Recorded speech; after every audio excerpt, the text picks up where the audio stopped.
शाम के 6 बज रहे थे। सूरज ढल चुका था और सरकारी दफ्तरों की रोशनी जल उठी थी।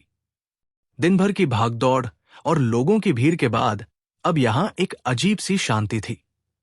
अंदर बड़े से हॉल में पंखा अपनी धीमी चाल में घर की आवाज कर रहा था। कुछ सिपाही अपनी ड्यूटी खत्म होने का इंतजार कर रहे थे। एक उम्रदराज सिपाही पांडे जी अपनी कुर्सी पर पैर फैलाकर अखबार के पन्ने पलट रहे थे। दूसरा नौजवान शर्मा मोबाइल पर कोई वीडियो देखकर मनमंद मुस्कुरा रहा था। माहौल में एक तरह की सुस्ती छाई हुई थी। तभी ऑफिस के भारी लकड़ी के दरवाजे पर एक हल्की सी सरसराहट हुई। दरवाजा थोड़ा सा खुला और एक दुबली पतली सी लड़की अंदर झांकने लगी। उसकी उम्र यही कोई 18 से 19 साल रही होगी। चेहरा थकान और चिंता से मुरझाया हुआ था। बड़ी बड़ी आंखों में एक अजीब सी घबराहट थी, जैसे कोई डरा हुआ जानवर अपने लिए पनाह खोज रहा हो। शरीर पर धूल मिट्टी लगी थी। कपड़े जगह जगह से घिसे और फटे हुए थे। बिखरे बाल और नंगे पांव उसकी गरीबी और लाचारी की कहानी खुद बयां कर रहे थे। ऐसा लग रहा था जैसे वो कई दिनों से ना ठीक से सोई है ना कुछ खाया है। उसने धीमी कांपती हुई आवाज में कहा, साहब मेरी मदद कीजिए। मोबाइल में व्यस्त शर्मा ने नजर उठाकर उसे देखा और फिर पांडे जी की तरफ देखकर आंख मारी। पांडे जी ने अखबार नीचे किया, चश्मे के ऊपर से उसे घूरा और अपनी भारी आवाज में व्यंग से बोले, क्या है? यहां क्या मेला लगा है? ये एसपी ऑफिस है, कोई धर्मशाला या शरणालय नहीं। भागो बाहर। लड़की उस कड़क आवाज से कांप गई। उसके कदम दरवाजे पर ही जम गए, पर वो वहां से हिली नहीं। उसकी आंखों में आंसू भरने लगे थे, लेकिन उसने हिम्मत करके कहा, मैं भीख नहीं मांग रही साहब। मेरी बहन, मेरी छोटी बहन गायब हो गई है। प्लीज उसे ढूंढ दो। बहन गायब हो गई है। ये शब्द हॉल में गूंज गए। माहौल में जो सुस्ती थी वो अचानक टूट गई। कोने में बैठा एक मुंशी हंस पड़ा। शर्मा ने ताना मारा, वाह, बहन भी गायब हो गई। अब एएसपी ऑफिस को गुमशुदा बच्चों का हॉस्टल समझ लिया है क्या? हर दूसरे दिन कोई ना कोई आ जाता है मुंह उठाकर। पांडे जी ने डांटते हुए कहा, दिमाग खराब है तेरा? ये सब काम थाने का है, यहां बड़े साहब बैठते हैं। चल हट यहां से। साहब का मूड खराब मत कर। लड़की की आंखें अब तक पूरी तरह से दब चुकी थी। गालों पर आंसू की लकीरें बन गई। उसने अपने मैले से झोले में हाथ डाला और एक पुरानी मुनी तड़ी फोटो निकाली। तस्वीर बहुत धुंधली थी, रंग भी उड़ चुके थे। उसमें एक नन्ही सी बच्ची खिलखिलाकर हंस रही थी। ये यही है मेरी बहन गुड़िया, बस 10 साल की है। कल रात हमारी बस्ती से अचानक गायब हो गई। सब जगह ढूंढा, कहीं नहीं मिली। उसकी आवाज में इतनी बेबसी थी कि एक पल के लिए हॉल में छुपी छा गई। लेकिन पांडे जी का दिल नहीं पसीजा। उन्होंने ठंडी आवाज में कहा, अरे बस्ती की बच्चियां तो अक्सर इधर उधर भाग जाती है। किसी लड़के के साथ भाग गई होगी। 2-4 दिन में खुद लौट आएगी। अब हम किस किस को ढूंढते फिरे। चल चल, काम मत बढ़ा हमारा। और वैसे भी ये काम हमारा नहीं है। जाओ अपने इलाके के थाने में रिपोर्ट लिखवाओ। मीरा ने रोते हुए कहा गई थी, साहब थाने गई थी, वहां के पुलिस अंकल ने मुझे भिखारी बोलकर भगा दिया। बोले ये सब ड्रामा कहीं और जाकर करना। ये सुनकर पांडे जी और शर्मा एक दूसरे को देखकर मुस्कुरा दिए, जैसे ये कोई रोज की बात हो। लड़की पूरी तरह टूट चुकी थी। उसे समझ नहीं आ रहा था कि वो कहां जाए, किससे मदद मांगे। वो वही जमीन पर बैठ जाने को थी कि तभी अंदर केबिन से एक भारी और कड़क आवाज आई, क्या हो रहा है? बाहर इतना शोर क्यों है?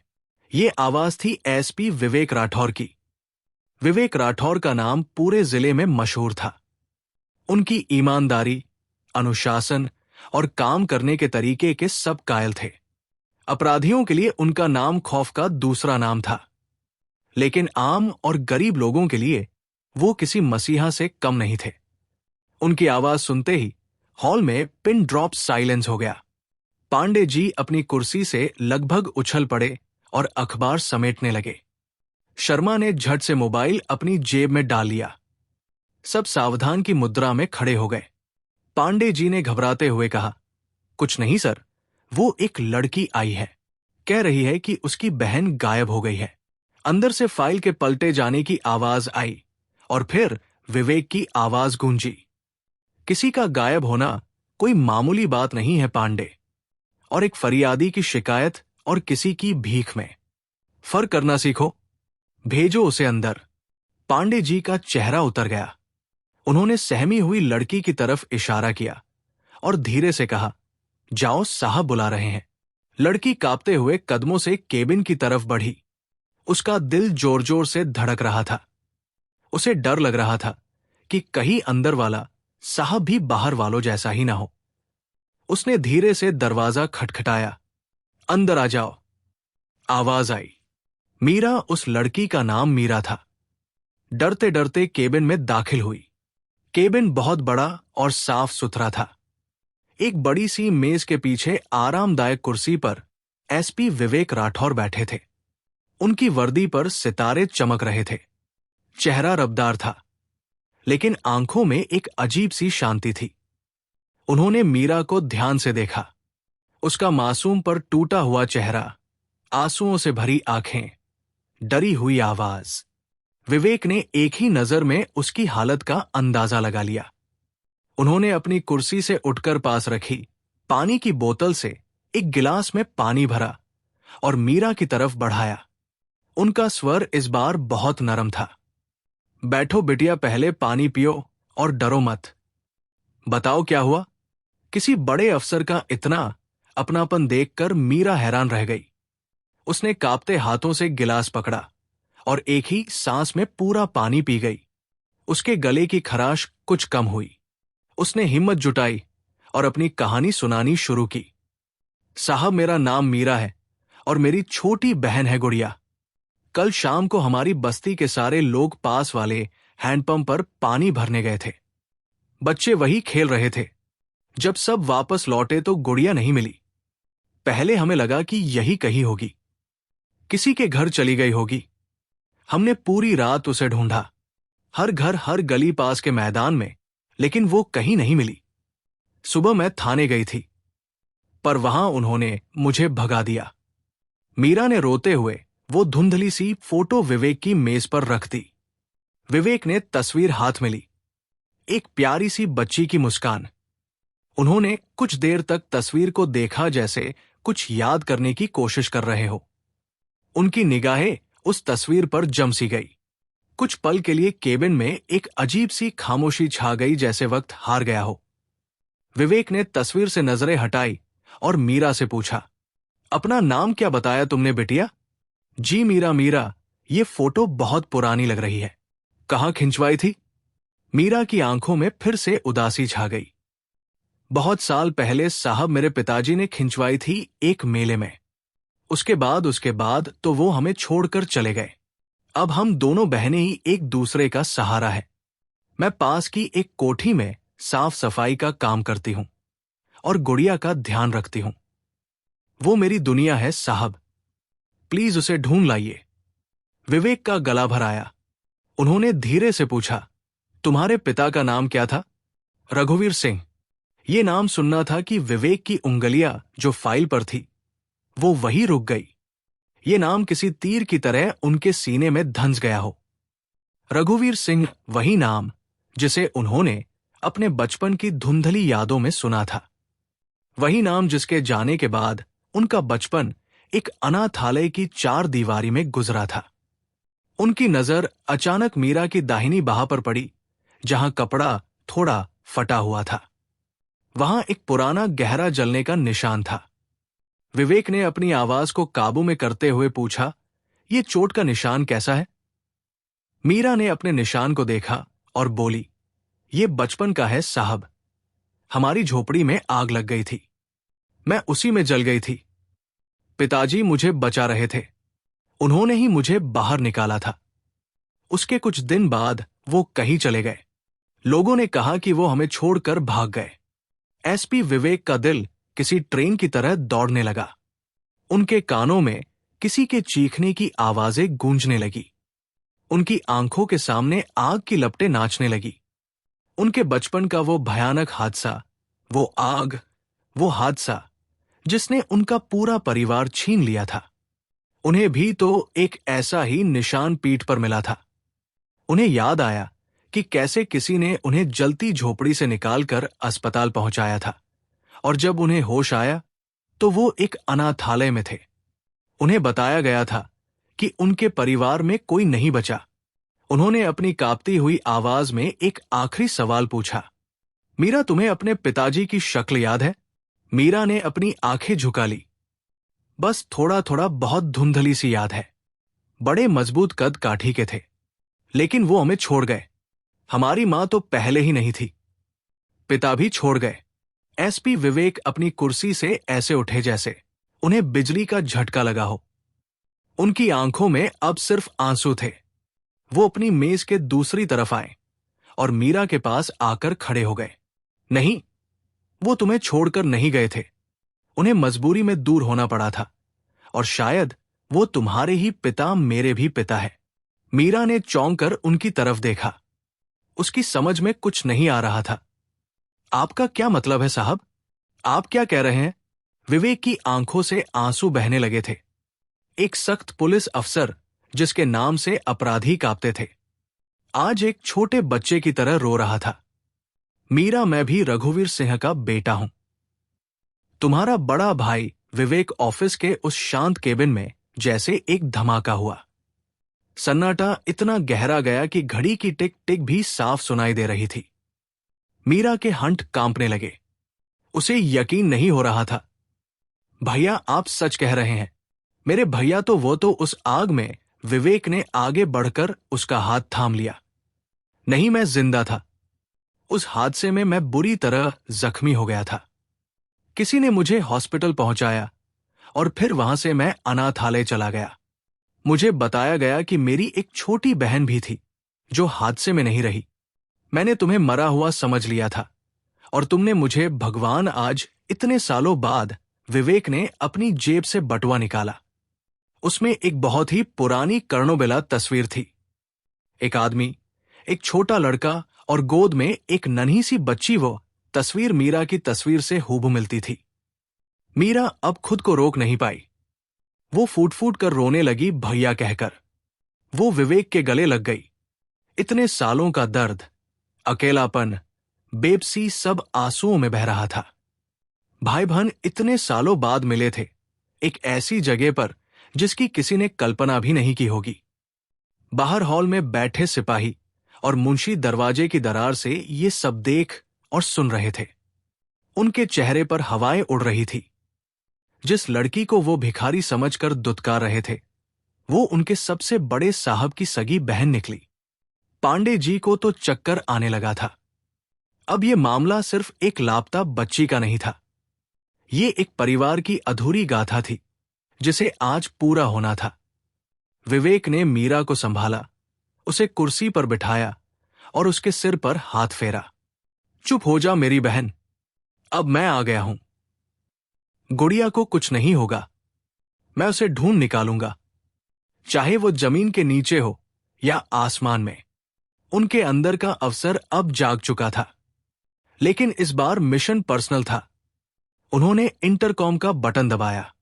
उनकी आवाज में अब वही पुरानी कड़कपन लौट आया था, लेकिन उसमें एक अजीब सी अर्जेंसी थी। पांडे शर्मा, तुरंत मेरे केबिन में आओ। दोनों सिपाही लगभग भागते हुए अंदर आए। उनके चेहरे पर डर साफ झलक रहा था। वो नजरें झुकाए खड़े थे।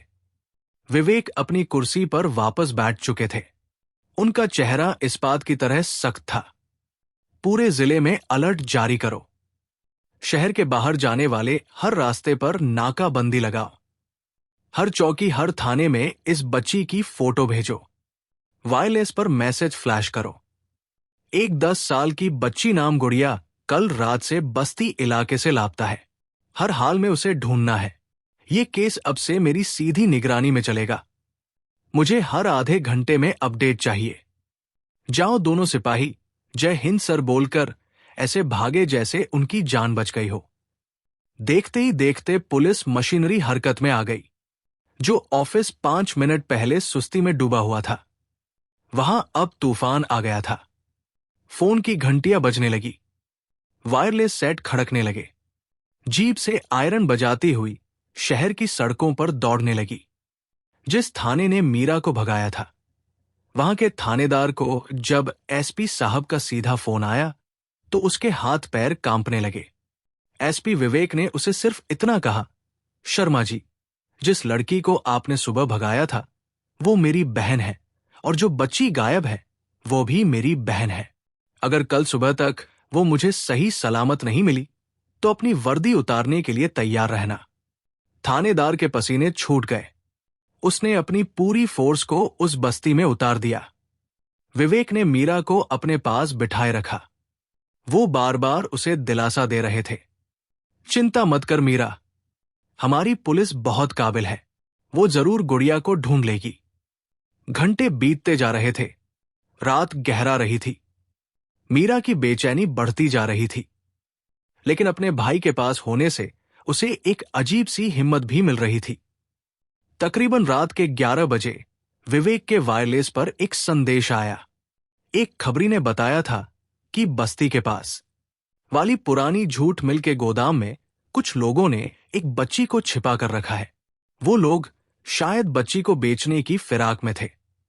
विवेक ने तुरंत एक टीम को उस गोदाम पर रेड करने का आदेश दिया।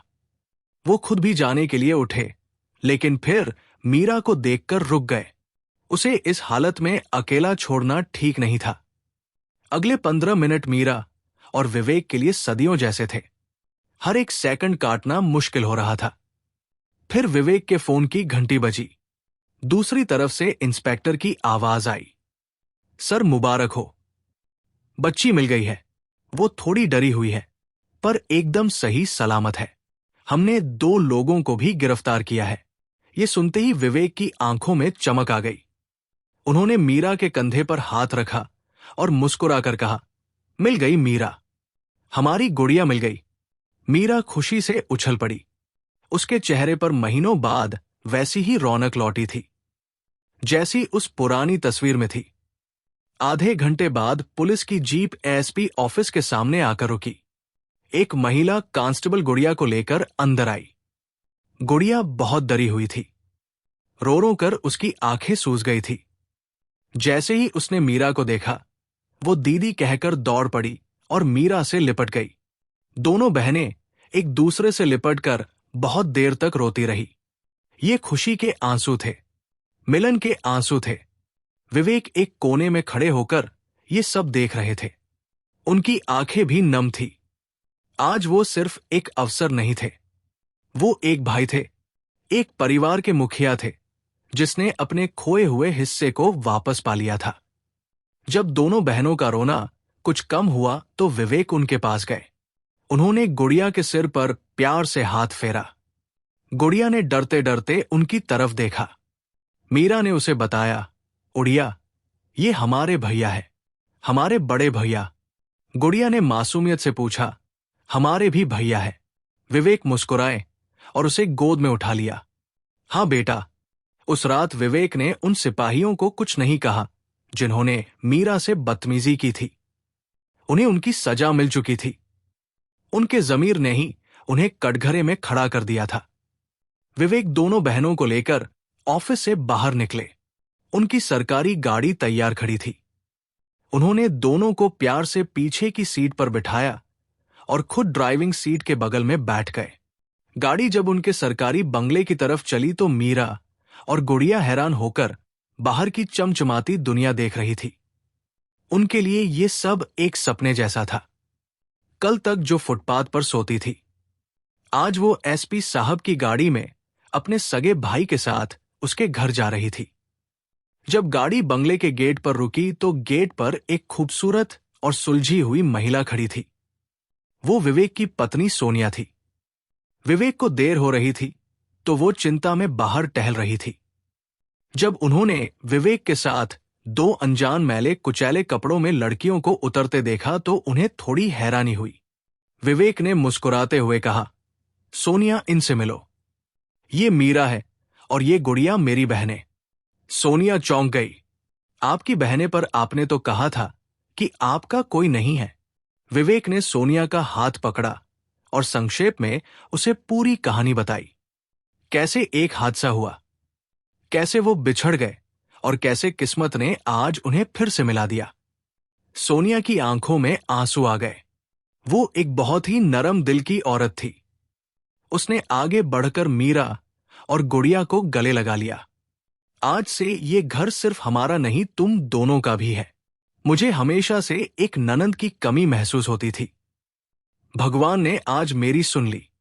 उसने दोनों बहनों का हाथ पकड़ा और प्यार से उन्हें अंदर ले गई। घर बहुत बड़ा और सुंदर था। मीरा और गुड़िया के लिए या किसी महल से कम नहीं था। सोनिया ने उन्हें गर्म पानी से नहाने में मदद की, अपने कपड़े दिया और फिर चारों ने एक साथ डाइनिंग टेबल पर बैठकर खाना खाया। सालों बाद उस रात उस घर में एक पूरा परिवार एक साथ खाना खा रहा था। मीरा और गुड़िया को यकीन ही नहीं हो रहा था कि उनकी किस्मत ऐसे भी बदल सकती है। खाना खाते हुए गुड़िया ने विवेक से पूछा, भैया, क्या अब हम यही रहेंगे? हमें वापस उस बस्ती में तो नहीं जाना पड़ेगा। विवेक ने उसका गाल सहलाते हुए कहा, कभी नहीं। अब तुम दोनों कहीं नहीं जाओगी। तुम दोनों मेरे साथ अपने भाई के साथ रहोगी। तुम स्कूल जाओगी, पढ़ोगी, लिखोगी और बहुत बड़ी अफसर बनोगी। उस रात जब मीरा और बुढ़िया आरामदायक बिस्तर पर लेटी तो उनकी आंखों में नींद नहीं, बल्कि आने वाले कल के खूबसूरत सपने थे। बाहर विवेक और सोनिया अपने कमरे की बालकनी में खड़े होकर उन दोनों के भविष्य की योजना बना रहे थे। एक अधूरी गाथा आज पूरी हो चुकी थी। किस्मत ने जो पन्ने फाड़ दिए थे उन्हें आज फिर से जोड़ दिया था और इस नई कहानी की शुरुआत बहुत खूबसूरत थी।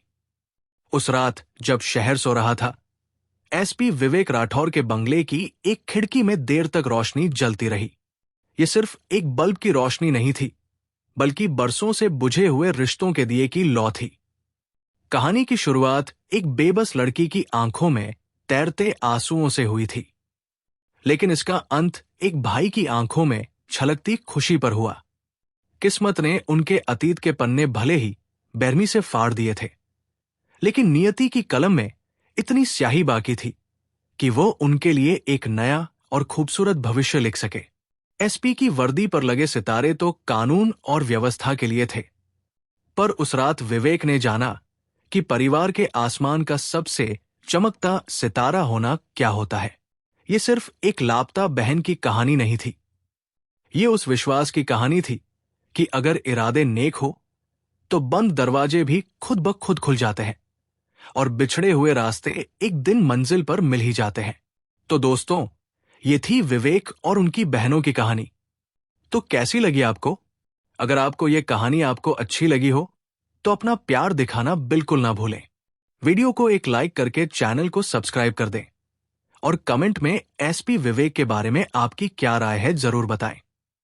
तो चलिए मिलते हैं एक और ऐसी ही दिल को छू लेने वाली कहानी के साथ।